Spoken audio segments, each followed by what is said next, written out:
चलो welcome dear student. तो आज हम लेक्चर 3 में इनकम फ्रॉम सैलरी के पहले लेक्चर में हमने क्या किया, फर्स्ट लेक्चर में ये देखा था कि कौन से इनकम को बोलेंगे इनकम फ्रॉम सैलरी। तो जो भी इनकम एम्प्लॉयर एम्प्लॉय के रिलेशन से आता है, मास्टर सर्वेंट के रिलेशन से आता है, उसको हम बोलते हैं income from salary.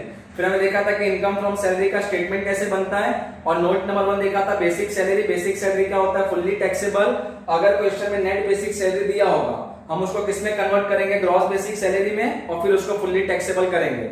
Second lecture में स्टार्ट किया था नोट नंबर 2 अलावेंसेस। मैंने बताया था अलावेंसेस क्या होता है, फिक्स्ड अमाउंट होता है जो एम्प्लॉय को अपने एम्प्लॉयर से मिलता है खर्चे करने के लिए। ठीक है, अलावेंसेस को 3 पार्ट्स में डिवाइड किया था। एंटरटेनमेंट अलावेंस, जिसका हम स्पेशल ट्रीटमेंट इस लेक्चर में देखेंगे। अभी 70 अलावेंस में हमने इसका देख लिया था लास्ट लेक्चर में, C3U TTA4। कम्यूटेशन अलावेंस देखा था C1 में। ठीक है, अगर नॉर्मल एम्प्लॉय को मिलेगा कम्यूटेशन अलावेंस तो हर महीने कितना माफ होगा, 1600। हैंडीकैप को मिलेगा तो हर महीने कितना माफ होगा, 3200। C2 में देखा था चिल्ड्रन एजुकेशन, C3 में देखा था चिल्ड्रन हॉस्टल। चलिए, एजुकेशन के केस में हमने कितना देखा था एग्जाम्प्ट, कि हर महीने 100 रुपए एग्जाम्प्ट होगा पर चाइल्ड के पीछे, मैक्सिमम 2 चाइल्ड। और हॉस्टल के केस में हर महीने कितना एग्जाम्प्ट होगा, 300, वो भी मैक्सिमम कितने बच्चे के लिए, 2 बच्चे के लिए।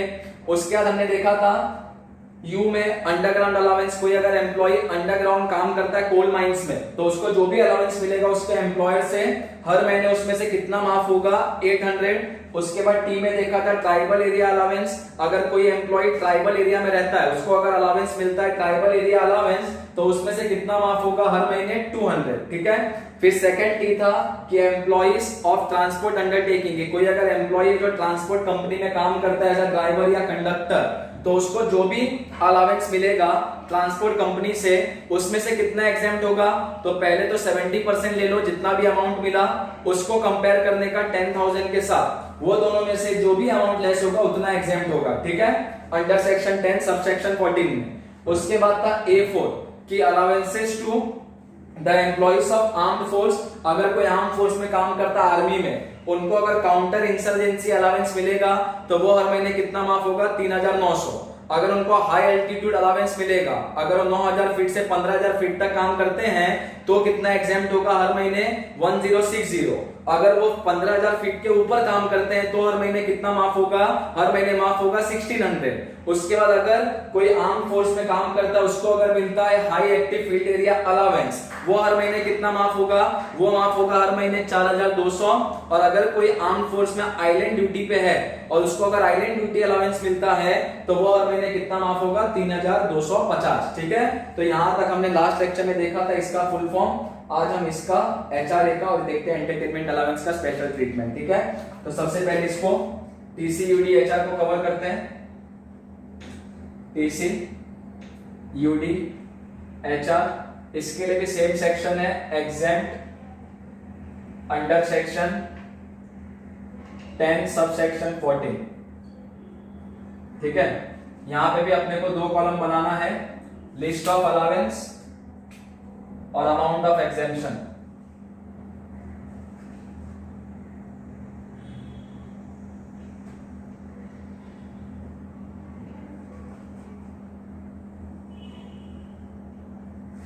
लिस्ट ऑफ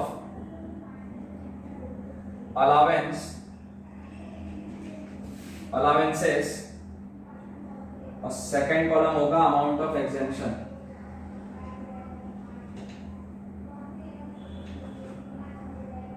अमाउंट ऑफ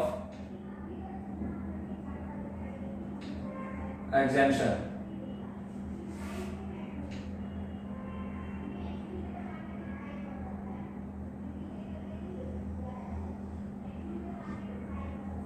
ठीक है, तो list of allowances TCUD HR। अब इसमें 1 बाय 1, पहला T,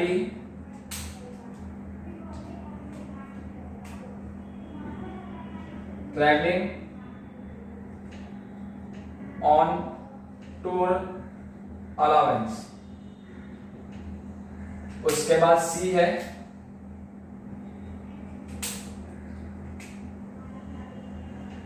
कन्वीनियंस अलावेंस। उसके बाद यहां पे U है, फिर D है। तो U है तुम्हारा यूनिफॉर्म अलावेंस,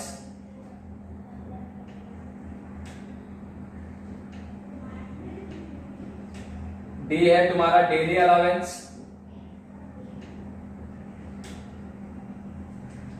एच है तुम्हारा हेल्पर अलावेंस,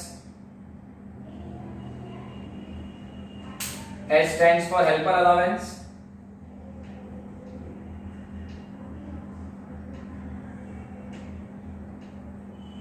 ठीक है, and R stands for research allowance, ठीक है। तो पहले देख लो ये सब अलावेंसेस है क्या। पहला है ट्रैवलिंग ऑन टूर अलावेंस। बहुत सारे एम्प्लॉयर अपने एम्प्लॉय को टूर पे भेजते हैं, मतलब जहां पे वो जॉब करता है, मान लो कोई एम्प्लॉय मुंबई में काम करता है लेकिन एम्प्लॉयर उसको दिल्ली भेज दिया टूर पे कोई काम के लिए, या मान लो चेन्नई भेज दिया काम के लिए, तो कभी भी अगर एम्प्लॉयर अपने एम्प्लॉय को बाहर भेजता है तो उसको पैसा दे देता है, एक्स्ट्रा पैसा, कि बाहर जा रहा है तो खर्चे होंगे उसके लिए, तो उसको बोलते हैं travelling on tour allowance. Convenience allowance का मतलब बहुत से लोगों का काम घूमने फिरने का होता है, जैसे मार्केटिंग का काम होता है बहुत से लोगों का, ठीक है, तो उनका दिन भर में खर्चा होता है यहाँ वहां आने जाने का, लोकल ट्रैवलिंग में, ठीक है। कन्वीनियंस अलावेंस को आप बोल सकते हो for local travelling, for local travelling, कि मान लो कोई मार्केटिंग का काम करता है और मुंबई में मार्केटिंग का काम करता है, ठीक है, और मान लो उसको पूरा मुंबई घूमना होता है दिन भर में, तो पूरा मुंबई घूमने के लिए उसको खर्चा तो लगेगा, तो उसके लिए उसका एम्प्लॉयर पैसा देता है खर्चे के लिए, तो मान लो कि उसको हम बोल सकते हैं कन्वीनियंस अलावेंस ट्रैवलिंग के लिए, ठीक है। उसके बाद यूनिफॉर्म अलावेंस, बहुत सारे कंपनी में यूनिफॉर्म कंपलसरी होता है कि वो यूनिफॉर्म पहन के आना है, तो जो एम्प्लॉयर होता है, जो कंपनी होता है, अपने एम्प्लॉइज को यूनिफॉर्म का पैसा देता है कि लो पैसा यूनिफॉर्म बनवाओ और वो यूनिफॉर्म पहन के आओ, ठीक है। डेली अलावेंस, ये ऐसा ही है कि मान लो कि रोज रोज का कुछ पैसा एम्प्लॉयर अपने एम्प्लॉय को देता है, मान लो रोज का 100 रुपया 150 रुपया, कि ले भाई तेरे को जो खर्चा करना है तो कर सकता है 150 रुपए से, ठीक है। उसके बाद हेल्पर अलावेंस, ये नॉर्मली किसको मिलता है हेल्पर अलावेंस, बहुत सारे काम में 2 लोग लगते हैं, तो जो मेन होता है उसके साथ एक हेल्पर होता है, तो हेल्पर का खर्चे के लिए एम्प्लॉयर पैसा देता है उस एम्प्लॉय को कि भाई जो भी तेरा हेल्पर है तो उससे उसको खर्चा दे, मतलब अपने हेल्पर को आने जाने का पैसा दे, खाने का पैसा दे। तो अगर एम्प्लॉयर अपने एम्प्लॉय को ऐसा अलावेंस देता है तो उसको बोलते हैं हेल्पर अलावेंस।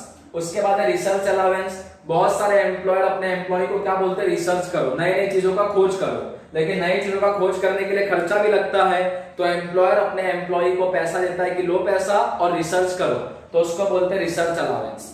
अब ये सब अलावेंसेस एम्प्लॉयर अपने एम्प्लॉय को देता है, travelling on tour, convenience, uniform, daily, helper, research, लेकिन गवर्नमेंट क्या बोलता है, ये सब केस में एग्जेम्प्ट कितना होगा, तो एग्जेम्प्ट होगा amount spent equal to amount exempt. जितना अमाउंट स्पेंड करोगे उतना अमाउंट एग्जेम्प्ट होगा।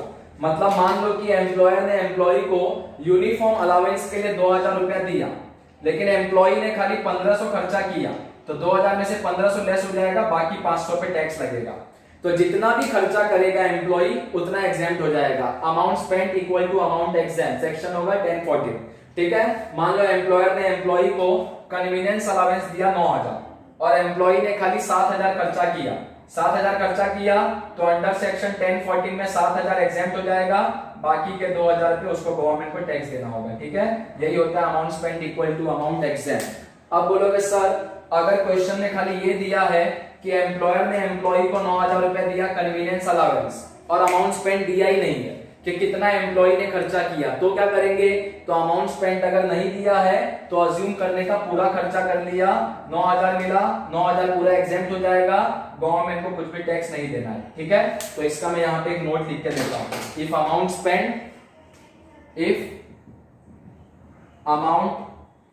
स्पेंट फॉर TCUDHR, मतलब ये सबके लिए, TCUDHR मतलब ये सब, if amount spent for TCUDHR is not given in the question, then assume it is fully spent, ठीक है। अगर TCUDHR के लिए अमाउंट स्पेंड नहीं दिया है तो अज्यूम करने का जो मिला पूरा स्पेंड कर लिया और पूरा एग्जाम कर देने का, ठीक है। तो यहाँ पे अमाउंट स्पेंड को इग्नोर नहीं करने का, मैंने इसमें बताया था ये C3U में क्या अमाउंट स्पेंड दिया होगा तो इग्नोर कर देगा, खाली ये देखने का एम्प्लॉयर से कितना मिला और हमको कितना एग्जेम्प्ट करना है। लेकिन TCUDHR में अमाउंट स्पेंड को इग्नोर नहीं करने का, क्योंकि जितना अमाउंट स्पेंड किया उतना ही एग्जेम्प्ट होगा, और अमाउंट स्पेंड नहीं दिया होगा तो अज्यूम क्या करेंगे कि पूरा स्पेंड कर लिया, पूरा एग्जेम्प्ट हो जाएगा। ठीक है, तो ये था तुम्हारा TCUDHR। तो C3U हमने पहले देख लिया, TCUDHR हमने अभी देख लिया। अब हम देखते हैं HRA, जिसके लिए सेक्शन है exempt under section 10 sub section 13A। ठीक है, तो अब हम ये देखेंगे। तो ये था तुम्हारा TCUDHR। एक काम करो, इसको कॉपी कर लो, फिर मैं आपको HRA बताता हूँ। ठीक है, कॉपी कर दो इसको, TCUDHR को।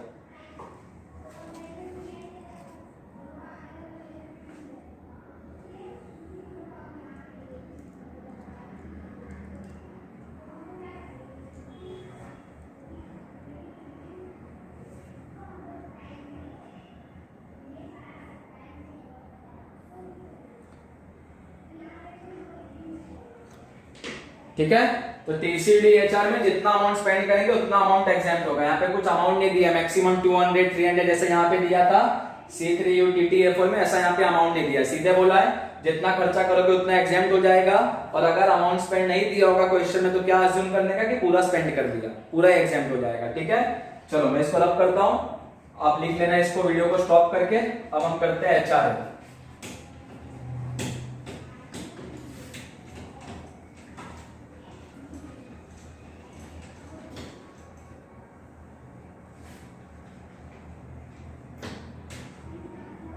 ठीक है, तो नेक्स्ट है आपका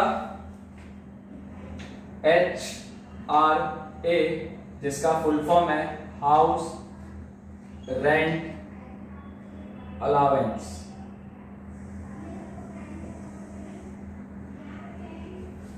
ठीक है,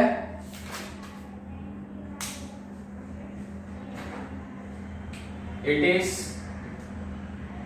exempt under section 1013A only if rent is paid by employee। क्या है ये वो मैं आपको बताऊंगा, अभी पहले लिख देता हूं मैं। ठीक है, फिर आता है amount of exemption.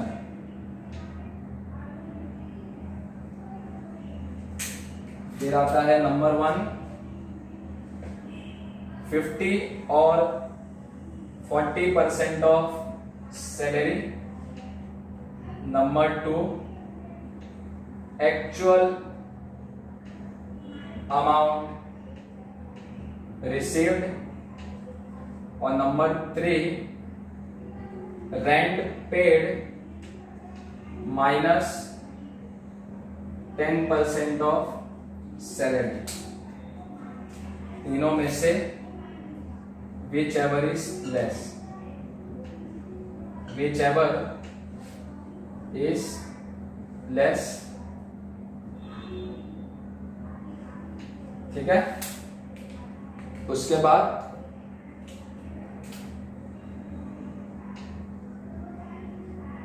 Salary equal to basic salary plus dearness allowance in terms plus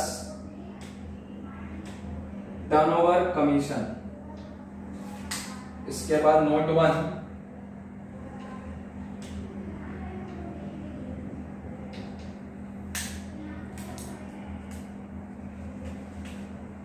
50% of salary if rent is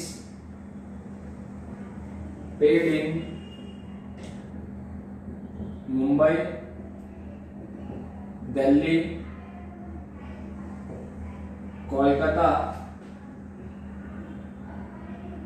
and Chennai. और नोट नंबर सेकंड,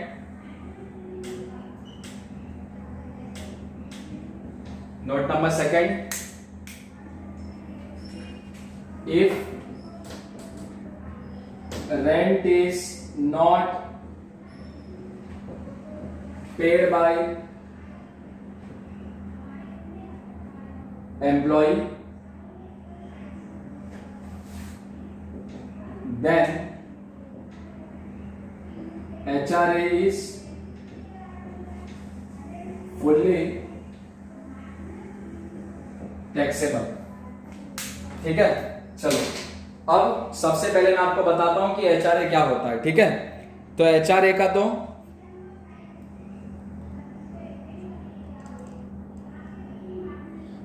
एचआरए का सबसे पहले हमने यहां पे फुल फॉर्म लिया है हाउस रेंट अलाउंस।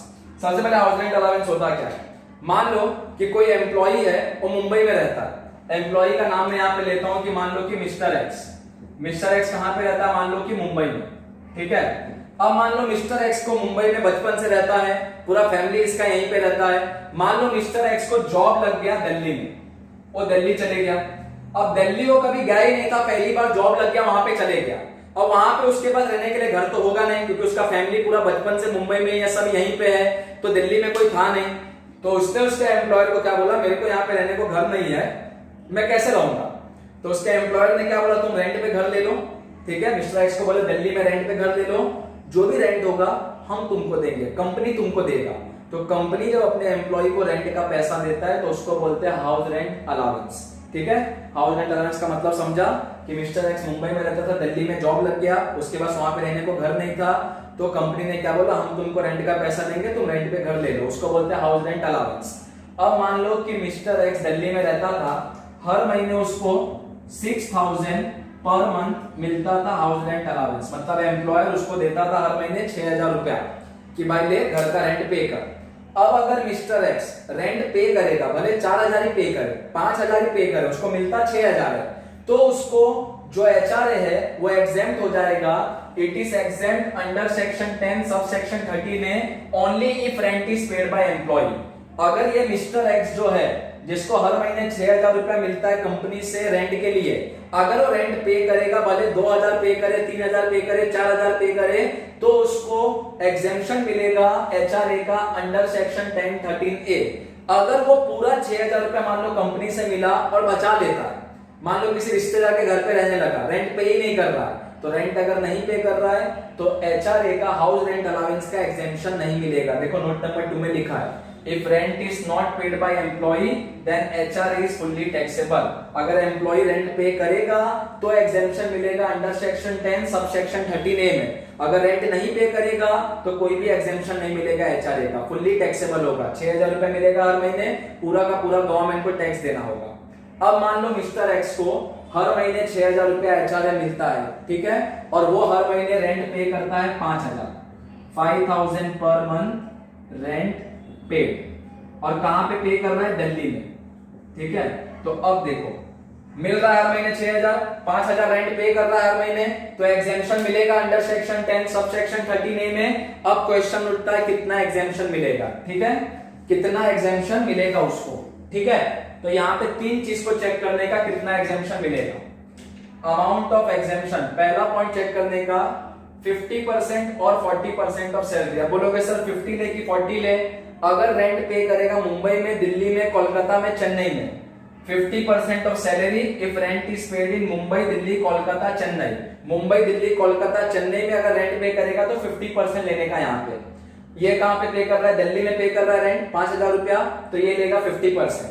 यही अगर रेंट पे करता उत्तर प्रदेश में या बिहार में या राजस्थान में या मध्य प्रदेश में, तो हम लेते 40%। तो रेंट अगर मुंबई, दिल्ली, कोलकाता, चेन्नई में पे करेगा तो 50% लेने का, वरना 40% लेने का। ठीक है, तो 50% या 40% ऑफ सैलरी। सैलरी में यहाँ पे फॉर्मूला है कि ये सैलरी यहाँ पे 3 चीज मिला के बनता है। क्या 3 चीज मिला के बनता है? बेसिक सैलरी, जो भी क्वेश्चन में बेसिक सैलरी दिया होगा वो ले लो। मान लो 10,000 रुपया क्वेश्चन में बेसिक सैलरी दिया है, फिर उसमें ऐड करने का डियरनेस अलावेंस इन टर्म। जैसे बाकी सब अलावेंसेस है वैसे डियरनेस अलावेंस भी होता है। वो 2 होता है, एक होता है इन टर्म्स, एक होता है नॉट इन टर्म्स। तो क्वेश्चन में लिख के देगा कि इन टर्म्स है कि नॉट इन टर्म्स, तो जो भी डियरनेस अलाउंस इन टर्म्स होगा वो यहाँ पे लेने का। मान लो क्वेश्चन में डियरनेस अलाउंस इन टर्म्स है 5000। एंड लास्ट होता है टर्नओवर कमीशन। टर्नओवर कमीशन का मतलब होता है सेल्स कमीशन, कि मान लो एम्प्लॉय ने सेल किया, कंपनी उसको उस पे कमीशन दे रहा है, ठीक है। तो मान लो टर्नओवर कमीशन क्वेश्चन में दिया है 5000, तीनों मिला के कितना हो गया 20000, तो ये हो गया सैलरी। अब रेंट कहां पे पे कर रहा है, दिल्ली में, तो 50% ऑफ सैलरी, तो 50% ऑफ 20,000 कितना होगा 10,000। खाली एग्जांपल ले रहा हूं, ठीक है। तो ये पहला पॉइंट हो गया 50 या 40% ऑफ सैलरी। रेंट अगर मुंबई, दिल्ली, कोलकाता, चेन्नई में पे करेगा तो कितना लेंगे 50%, वरना कितना लेंगे 40%। किसका, सैलरी का। सैलरी यहाँ पे तीन चीज मिला के बनता है, basic salary, dearness allowance in terms, याद रखना in terms, not in terms नहीं लेना यहाँ पे, प्लस टर्नओवर कमीशन। ये basic salary, dearness allowance in term, turnover commission question में देगा, ठीक है। हमने माना कि 20,000 ये तीनों को मिला के हो रहा था, तो हमने 50% ऑफ सैलरी लिया 10,000। सेकंड पॉइंट बोलता है एक्चुअल अमाउंट रिसीव, कि एम्प्लॉय को उसके एम्प्लॉयर से कितना मिल रहा है एचआरए। तो कितना मिल रहा है, हर महीने 6,000 मिल रहा है, हर महीने 6,000 मिल रहा है, मतलब 12 महीने का हो जाएगा 72,000, ठीक है। एंड थर्ड पॉइंट बोलता है rent paid minus 10% of salary. Rent paid, कितना रेंट पे कर रहा है, हर महीने 5,000, तो 12 महीने में कितना रेंट पे करेगा 60,000, बराबर 5,000 मल्टीप्लाई बाय 12। इसमें से लेस करने का 10% ऑफ सैलरी, मतलब जो भी हमने सैलरी लिया था, यही तीन चीज को मिला के यहाँ भी सैलरी बनेगा। बेसिक सैलरी, डियरनेस अलाउंस इन टर्म्स, प्लस टर्नओवर कमीशन, उसका 10%, 20,000 का 10% कितना होगा 2,000। रेंट पेड हमने निकाला 60,000, 60,000 में से 2,000 लेस करेंगे, कितना बचेगा 58,000। तो ये हो जाएगा तुम्हारा थर्ड पॉइंट। ये तीनों में से विच एवर इज लेस, तो 10,000, 72,000, 58,000 में से लेस क्या है 10,000, तो 10,000 तुम्हारा एग्जेम्प्ट हो जाएगा under section 10 sub section 13A। बाकी नोट नंबर 1 तो बता दिया, 50% कब लेंगे, अगर रेंट पे करेगा मुंबई, दिल्ली, कोलकाता, चेन्नई में तो। और नोट नंबर 2 क्या बोला, अगर रेंट पे ही नहीं करेगा, पूरा पैसा बचा लेगा, तो एग्जेम्पशन मिलेगा ही नहीं, ठीक है। तो एचआरए मतलब हाउस रेंट अलाउंस समझ में आया। एम्प्लॉय कोई अदर सिटी में गया, वहां पे घर नहीं रहने को, तो एम्प्लॉयर पैसा देता है रेंट का, उसको बोलते हैं हाउस रेंट अलाउंस। अगर एम्प्लॉय रेंट पे करेगा तो एग्जेम्पशन मिलेगा, रेंट नहीं पे करेगा तो एग्जेम्पशन नहीं मिलेगा। एग्जेम्पशन मिलेगा तो कितना मिलेगा 50% या 40% ऑफ सैलरी, की सैलरी का 50% या 40% लेने का। 50% कब लेंगे, अगर रेंट पे किया है मुंबई, दिल्ली, कोलकाता, चेन्नई में तो, वरना कितना लेने का 40%। सेकंड पॉइंट है एक्चुअल अमाउंट रिसीव, कितना एचआरए मिला। थर्ड पॉइंट है रेंट पेड, कि कितना रेंट पे किया 12 महीने में, उसमें से लेस करने का 10% ऑफ सैलरी। जो भी तीनों में से कम होगा उतना अमाउंट एग्जेम्प्ट हो जाएगा अंडर सेक्शन 1013A में, ठीक है। तो ये था तुम्हारा हाउस रेंट अलाउंस, ठीक है। तो अपना यहाँ पे C3U TTA4 हमने लास्ट लेक्चर में देख लिया, TCU DHR अभी हमने देखा था, amount spent equal to amount exempt. अब हमने एचआरए का भी देख लिया, ठीक है। अब ये बच्चा है एंटरटेनमेंट अलाउंस, ठीक है। तो एंटरटेनमेंट अलाउंस अब हम देखते हैं, उसका स्पेशल ट्रीटमेंट है। उसके पहले आप ये कॉपी कर लो एचआरए का, फिर मैं एंटरटेनमेंट अलाउंस आपको बताता हूं कि स्पेशल ट्रीटमेंट क्या है, ठीक है। कॉपी कर लो एचआरए का, हाउस रेंट अलाउंस का, ठीक है। तो हाउस रेंट अलाउंस ये हो गया, समझ में हाउस रेंट अलाउंस। कोई डाउट होगा तो आप लोग पूछ लेना मैसेज करके कमेंट बॉक्स में, ठीक है। अब एक और चीज है एंटरटेनमेंट अलाउंस, वो मैं आपको बता देता हूं, वो भी थोड़ा इंपॉर्टेंट है एंटरटेनमेंट अलाउंस, ठीक है। एंटरटेनमेंट अलाउंस, तो हेडिंग डालते हैं पहले एंटरटेनमेंट अलाउंस, एंटरटेनमेंट अलाउंस। यहां पे भी पहले 2 कॉलम प्रिपेयर करेंगे, 2 कॉलम्स यहां पे प्रिपेयर करेंगे,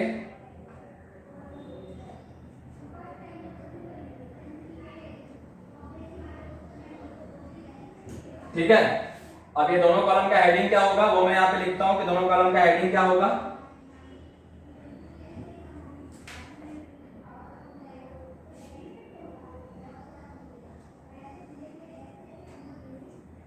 पहला साइड आएगा, फर्स्ट साइड आएगा आपका government employee, government employee, and second side आएगा आपका अदर एम्प्लॉय, ठीक है। अब देखते हैं कि इसका स्पेशल ट्रीटमेंट क्या है एंटरटेनमेंट अलाउंस का। पहले गवर्नमेंट एम्प्लॉय के साइड में, फिर अदर एम्प्लॉय के साइड में। फर्स्ट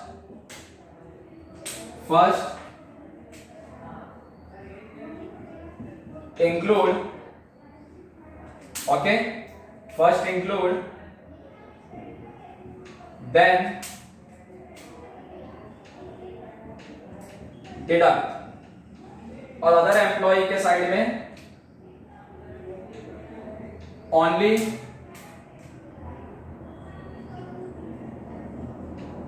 include, no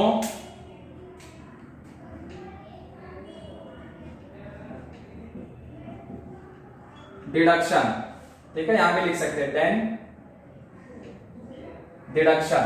ओके, फिर यहां पे आता है कि अमाउंट ऑफ डिडक्शन,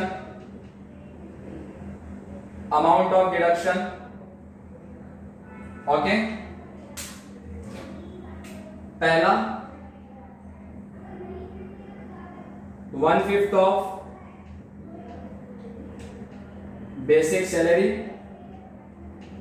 दूसरा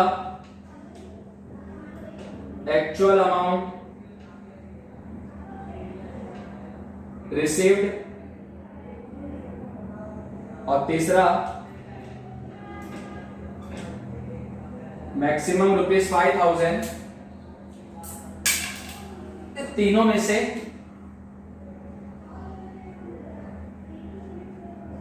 whichever is less।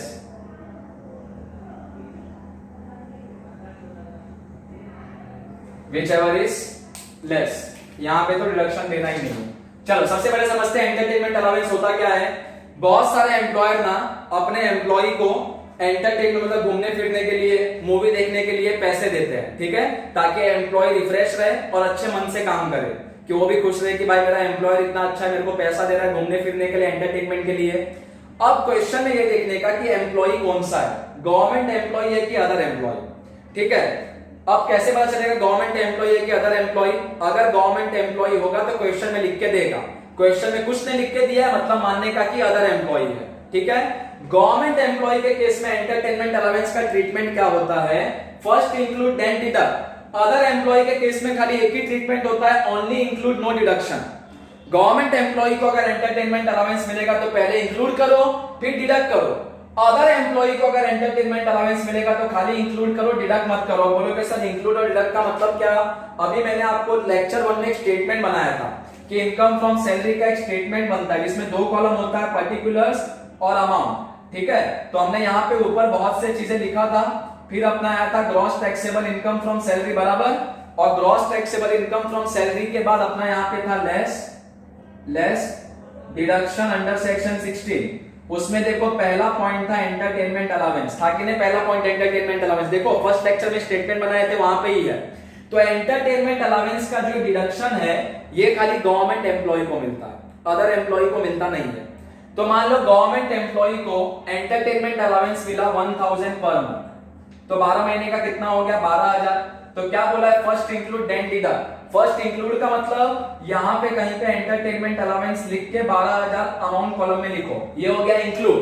लेकिन गवर्नमेंट एम्प्लॉय है तो इंक्लूड किया, अब डिडक्ट भी करना है। डिडक्ट कितना करना है? तो लो 1/5 ऑफ बेसिक सैलरी। मान लो क्वेश्चन में बेसिक सैलरी है मान लो 20,000, उसका 1/5 ले लो। 20,000 का 1/5 कितना होता है? 4,000। तो 1/5 ऑफ बेसिक सैलरी। फिर एक्चुअल अमाउंट रिसीव कि कितना मिला एंटरटेनमेंट अलाउंस, कितना मिला है? 12,000। तो ये नंबर 2 का आंसर हो गया। नंबर 1 का 4,000, नंबर 2 का 12,000। नंबर 3 बोलता है मैक्सिमम 5,000, तो नंबर 3 का आंसर हो गया 5,000। तीनों में से व्हिचएवर इज लेस, क्या है? तीनों में से कम 4,000, तो इतना यहाँ पे डिडक्ट हो जाएगा 4,000। ठीक है, तो गवर्नमेंट एम्प्लॉय को अगर एंटरटेनमेंट अलाउंस मिलेगा तो पहले इंक्लूड करो फिर नीचे डिडक्ट करो। कितना डिडक्ट करना है?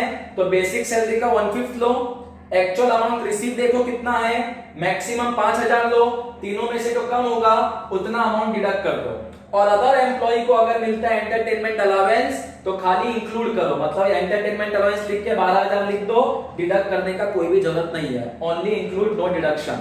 तो अदर एम्प्लॉय के लिए एंटरटेनमेंट अलावेंस फुल्ली टैक्सेबल होता है क्योंकि खाली इंक्लूड होता है, और गवर्नमेंट एम्प्लॉय के लिए जो एंटरटेनमेंट अलावेंस होता है पहले इंक्लूड होता है ऊपर, फिर नीचे उसका डिडक्शन मिलता है अंडर सेक्शन 16 में। फर्स्ट इंक्लूड देन डिडक्ट, कितना डिडक्शन मिलता है वो भी हमने लिख लिया। तो यही एंटरटेनमेंट अलावेंस का स्पेशल ट्रीटमेंट है।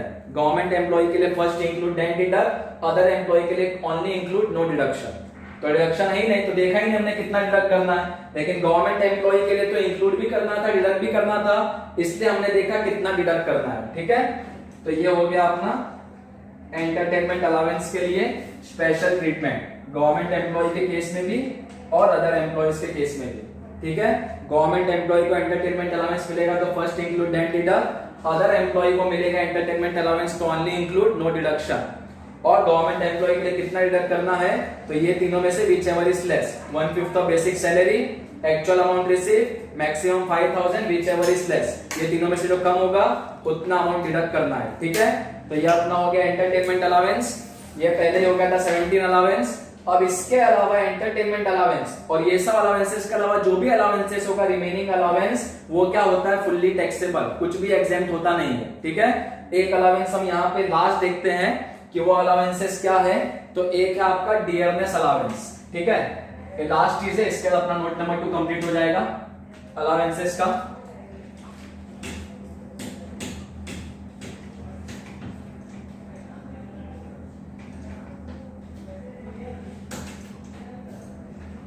ठीक है, तो लास्ट टॉपिक अपना डियरनेस अलावेंस, डियरनेस अलावेंस, इसको भी 2 पार्ट्स में डिवाइड करना है डियरनेस अलावेंस को, 2 पार्ट्स में डिवाइड करना है इसको।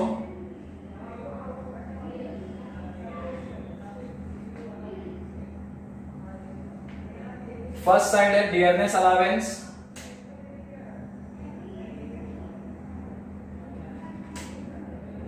in terms, second side है dearness allowance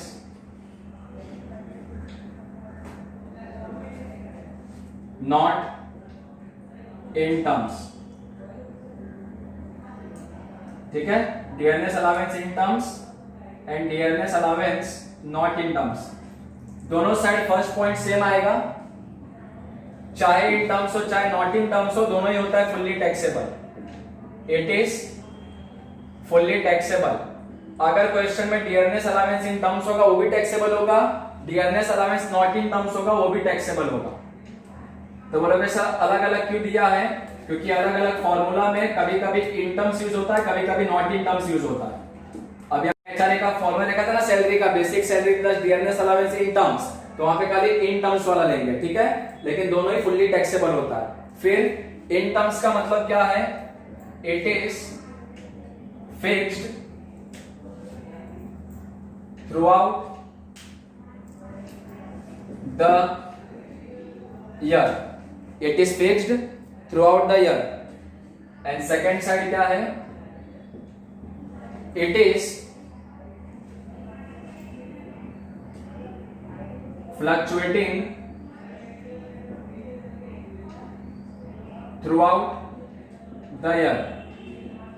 dearness allowance in terms का मतलब कि जो एक महीने मिलेगा 2000 तो अगले महीने मिलेगा 2000, ऐसे करके पूरे साल भर 12 महीने सेम अमाउंट मिलेगा। ठीक है, तो डियरनेस अलावेंस इन टर्म्स का मतलब एक तो फुल्ली टैक्सेबल है प्लस वो फिक्स होता है थ्रू आउट द ईयर, मतलब हर महीने सेम अमाउंट मिलेगा, कभी भी वो चेंज नहीं होगा, एवरी मंथ सेम। लेकिन dearness allowance not in terms का मतलब वो भी फुल्ली टैक्सेबल है बट वो हर महीने चेंज होता है, किसी मंथ 2000 मिलेगा, कोई मंथ 3000 मिलेगा, किसी मंथ 4000 मिलेगा। ठीक है, तो वो तुम्हारा फ्लक्चुएटिंग होता है, कभी अप जाएगा कभी डाउन जाएगा, कभी अप जाएगा कभी डाउन जाएगा। ठीक है, तो डियरनेस अलावेंस इन टर्म्स का मतलब कि फिक्स अमाउंट मिलता है through out the year, every month same amount. And dearness allowance not in terms का मतलब कि every month different different amount मिलता है। ठीक है, तो ये तुम्हारा लास्ट था डियरनेस अलावेंस, चाहे इन टर्म्स हो चाहे नॉट इन टर्म्स हो, दोनों फुल्ली टैक्सेबल है। लेकिन क्वेश्चन में ध्यान से देखने का इन टर्म्स है कि नॉट इन टर्म्स, क्योंकि अलग अलग जगह पे सैलरी के फॉर्मूला में कभी इन टर्म्स आता है और एक दो जगह पे dearness allowance not in terms भी आता है, ठीक है। तो ये था अपना total. Note number second, allowances. Allowances क्या होता है? फिक्स अमाउंट जो एम्प्लॉय को उसके एम्प्लॉयर से मिलता है खर्चे के लिए, मंथली एक्सपेंसेस के लिए, ठीक है। 3 पार्ट्स में डिवाइड किया। एंटरटेनमेंट अलाउंस, स्पेशल ट्रीटमेंट हमने देखा कि अगर गवर्नमेंट एम्प्लॉय होगा तो first include then deduct, other employee को अगर एंटरटेनमेंट अलाउंस मिलेगा तो ओनली डिडक्ट, नो डिडक्शन। और गवर्नमेंट एम्प्लॉय के लिए कितना डिडक्ट करना है? 1/5 of basic salary, actual amount receive maximum ₹5,000 whichever is less. फिर 70 अलाउंस में हमने देखा C3U TTA4, C3 में C1 था कम्यूटेशन अलाउंस कि एम्प्लॉयर अपने एम्प्लॉय को ट्रैवलिंग के लिए पैसा देता है, ऑफिस से घर के लिए, घर से ऑफिस के लिए। तो नॉर्मल एम्प्लॉय के केस में कितना एग्जाम्प्ट होगा? 1600। हैंडीकैप के केस में कितना एग्जाम्प्ट होगा पर मंथ? 3200। फिर C2 और C3 क्या था? Children education allowance, children hostel allowance. अगर एम्प्लॉयर अपने एम्प्लॉय को, बच्चे को पढ़ाने के लिए पैसा देता है तो एजुकेशन के केस में हर महीने कितना एग्जाम्प्ट होगा? 100 पर चाइल्ड के पीछे मैक्सिमम कितना चाइल्ड? 2 चाइल्ड। और हॉस्टल के केस में हर महीने कितना एग्जाम्प्ट होगा? 300 पर चाइल्ड के पीछे मैक्सिमम यहाँ पे भी कितना चाइल्ड? तो 2 चाइल्ड। फिर अंडरग्राउंड अलाउंस था, कोई एम्प्लॉय अगर अंडरग्राउंड काम करता है कोल माइंस में, कोयले की खदान में, उसको जो अलाउंस मिलता है उसको बोलते हैं अंडरग्राउंड अलाउंस। ये कितना एग्जाम्प्ट होता है अंडर सेक्शन 1014 में? तो हर महीने 800। फिर ट्राइबल एरिया अलाउंस, कोई एम्प्लॉय अगर ट्राइबल एरिया में रहता है और उसको अगर वहां के लिए अलाउंस मिलता है तो वो हर महीने कितना एग्जाम्प्ट होगा? 200। फिर था एम्प्लॉइज ऑफ ट्रांसपोर्ट अंडरटेकिंग, अगर ट्रांसपोर्ट अंडरटेकिंग में कोई एम्प्लॉय काम करता है उसको जो अलाउंस मिलता है वो कितना एग्जाम्प्ट होगा? तो पहले जितना अलाउंस मिला उसका 70% लो, उसको कंपेयर करने का 10,000 के साथ व्हिच एवर इज लेस। फिर अगर आर्म्ड फोर्स में कोई काम करता है उसको काउंटर इंसर्जेंसी अलाउंस मिलता है, वो कितना एग्जाम्प्ट होगा? 3,900। किसी को अगर हाई एल्टीट्यूड अलाउंस मिलता है और अगर 9,000 फीट से 15,000 फीट तक अगर वो काम करता है, ठीक है, अगर उसका ड्यूटी वहां पे, तो कितना एग्जाम्प्ट होगा? 1060। अगर 15,000 फीट के ऊपर उसका ड्यूटी है तो कितना एग्जाम्प्ट होगा हर महीने? 1600 पर मंथ। उसके बाद अगर कोई हाईली एक्टिव फील्ड एरिया में काम करता है वहां के लिए जो अलाउंस मिलता है वो कितना एग्जाम्प्ट होता है पर मंथ? तो 4,200। और अगर किसका आइलैंड पे ड्यूटी है वहां के लिए अलाउंस मिलता है तो वो कितना एग्जाम्प्ट होता है? 3,250 पर मंथ एग्जेम्पशन मिलता है अंडर सेक्शन 1014 में। फिर था, मैंने बताया था कि अगर अमाउंट स्पेंड दिया होगा इसके लिए तो उसको क्या कर देंगे? इग्नोर। फिर TCUDHR, travelling on tour allowance, convenience allowance, uniform allowance, daily allowance, helper allowance, research allowance. इस केस में जितना अमाउंट स्पेंड होगा उतना क्या हो जाएगा? एग्जाम्प्ट अंडर सेक्शन 1014 में। इसके लिए यहाँ पे अमाउंट स्पेंड को इग्नोर नहीं करने का, अमाउंट स्पेंड नहीं दिया होगा तो अज्यूम करने का जो भी पैसा मिला पूरा स्पेंड कर दिया, पूरा एग्जाम्प्ट हो जाएगा। नेक्स्ट है तुम्हारा HR है, हाउस रेंट अलाउंस। इसके मैंने क्या बताया कि कोई अगर एम्प्लॉय है वो अगर किसी दूसरे स्टेट में या सिटी में जाके काम करता है और उसको रहने के लिए घर नहीं है तो एम्प्लॉयर उसको रेंट के लिए पैसा देता है, उसको बोलते हैं हाउस रेंट अलाउंस। इसका एग्जेम्पशन मिलेगा अंडर सेक्शन 1013 में, लेकिन कब? अगर एम्प्लॉय रेंट पे करेगा तो, रेंट नहीं पे करेगा तो कोई एग्जेम्पशन नहीं मिलेगा। अब अगर रेंट पे किया तो एग्जेम्पशन कितना मिलेगा? रोमन नंबर 1 50 या 40% ऑफ सैलरी। 50% कब लेने का? अगर रेंट पे किया मुंबई में, दिल्ली में, कोलकाता में, चेन्नई में तो। सेकंड पॉइंट था एक्चुअल अमाउंट रिसीव कि कितना HRA मिला। थर्ड पॉइंट था कि rent paid minus 10% of salary. तीनों में से जो कम होगा उतना एग्जेम्प्ट हो जाएगा अंडर सेक्शन 1013 है, ठीक है। बाकी जो भी अलाउंसेस होगा, रिमेनिंग अलाउंस, वो क्या होगा? Fully taxable. जैसे डियरनेस अलाउंस था, चाहे इन टर्म्स हो चाहे नॉट इन टर्म्स हो, दोनों फुल्ली टैक्सेबल है। इन टर्म्स का मतलब फिक्स होगा through out the year, not in terms का मतलब फ्लक्चुएटिंग होगा, कोई महीने ज्यादा मिलेगा, कोई महीने कम मिलेगा, ठीक है। चलो इसको आप कॉपी करो डियरनेस अलाउंस का। इसके पहले जो हमने लिखा था HRA का, एंटरटेनमेंट अलाउंस का, वो भी सब कॉपी कर दो, ठीक है। और अगर कोई डाउट होगा तो मैसेज करके आप पूछ सकते हो कमेंट बॉक्स में। तो आज के लेक्चर के लिए इतना ही था। Note number second allowances complete है। नेक्स्ट लेक्चर में देखेंगे नोट नंबर 3 प्रोविडेंट फंड, ठीक है। चलो कॉपी कर लो इसको, ये तो पहले किया हुआ है कॉपी, खाली इसको कॉपी कर लो, डियरनेस अलाउंस को, और इसके पहले जो था एंटरटेनमेंट अलाउंस, ठीक है। कॉपी कर लो इसको।